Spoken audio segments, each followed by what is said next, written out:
มานี่เบิ้งนางลงมันเป็นจะได้คอยบอกจักเทื่อแล้วว่าบ่ต้องกลับเฮือนเด้อบ่แม่นไปหากินกระท่อมมาอีกแล้วบ่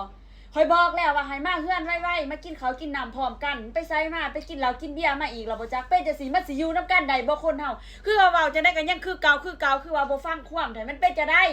ไปไสมา เอาค่อยไปเก็บเงินนี่นำเขามาให้เจ้า แม่นบ่โอ้ยขอโทษได้หลายเด้อตายจะไปจำนำเงินนำเขามาไว้ได้หลายเติบเนาะโอ้ยมื้อหน้ามาดึกๆก็ได้ขอแต่ว่าเก็บเงินไว้ได้หลายขอโทษได้หลายเด้อบ่ได้ตั้งใจสิหายสิดาก็ฮักคือเก่าหั่นแหละผู้เดียวนี่แหละฮักเด้อจุบมั่วอุ้ยเพิ่นเก็บเงินมาให้ข่อยพวกเจ้าค่ะคิดเอาเพิ่นไปไสนี่เนาะเขาติดหนี้ค่าเครื่องแล้วเพิ่นไปเก็บเงินให้จนค่ำจนดึก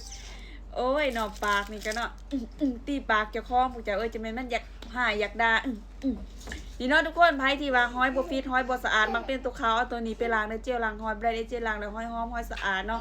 ห้อยบ่มีกลิ่นเลยห้อยสะอาดผู้หญิงผู้ชายใส่ได้เอาไปใส่เลยไปเห็นคลิปนี้ไปได้โปรซื้อ2แถม1หอมชื่นใจเจลล้างห้อยแบรนด์ SJ ห้อยหอมห้อยเย็นสดชื่น